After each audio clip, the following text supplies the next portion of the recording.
Old video games never die. They just get given a lovely HD makeover. Much like the movie industry, the ever popular remake or remaster remains a quick way for a company to mine their back catalogue for some easy money. We get a new one every week it seems, and every time we watch as gamers consume these endless rehashes as companies treat us like human pinatas full of money, beaten by the stick of unoriginality. It ain't that bad though, because tidying up old things and reselling them is actually a pretty good thing as it happens. Indeed, it seems like a pretty good excuse for some reasons to be cheerful.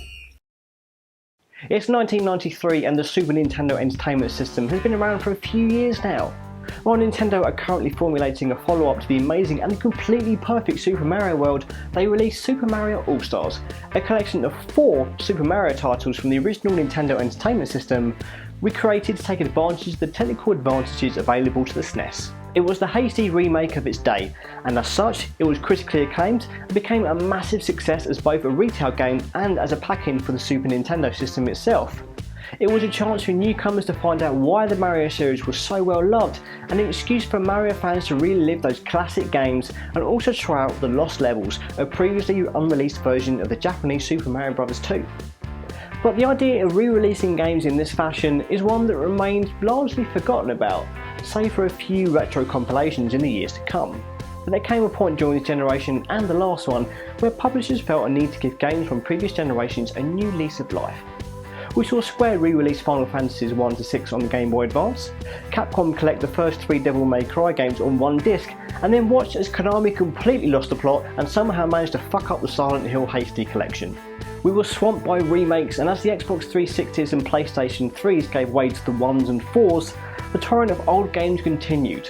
And while many would prefer to see more original games available for their shiny new consoles, I for one am pleased that there is enough of a market for a popular game to receive a definitive edition to make it even better, or a forgotten title to have a second chance of reaching an audience. Then there are many retro re-releases that have come our way in recent times, with Rare Replay being the perfect example. Here is a massive collection of games, tidied up and made even more palatable for the modern gamer via cheats, all for an incredibly low price. It's a collection that reminded everybody why Rare was so highly regarded in the first place. But even releases of more modern games have their place in the disc trays and hard drives of newer systems. DMC Definitive Edition gave everybody another chance to play Ninja Theory's phenomenal take on Capcom's series, while Naughty Dog tweaked The Last of Us and the Uncharted trilogy for a new generation of PlayStation 4 players that may not have had a PlayStation 3. With so many great games being released on so many platforms every week, it is incredibly easy for a really great game to be lost in this oversaturated market. So why should we be down on giving some of these forgotten titles another chance? Now, while I'm not denying that some of these re-releases are cynical cash-ins with very little effort put into them, there are plenty more examples of these titles that have had some real effort put into these definitive versions. Granted, while we would all like new experiences on our shiny new consoles, these ports take their own place as a nice little schedule filler, especially in those occasions where a sequel is about to be released.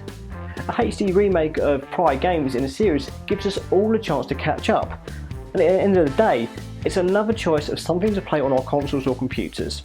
No one is forcing us to play or even buy these remakes, and remember that these releases rarely come at the cost of a completely new game, or in some cases can spark the return of these games in the form of retools and sequels. Thank you for watching this latest exercise in positivity. If you want me to put a positive spin on a negative gaming story, you can comment on this video, tweet me at TheLastMetroid, or even use the hashtag #ILoveLee. He's really great, let's all buy him a lovely cake. I'd like to thank you all for watching, and I'd also like to thank Mr. T for reminding us to be somebody and not somebody's fault.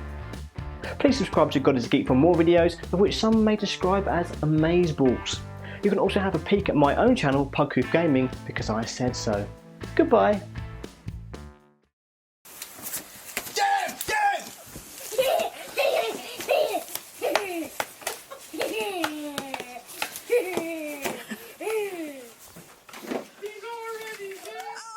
Should have backed the God is a Geek Patreon.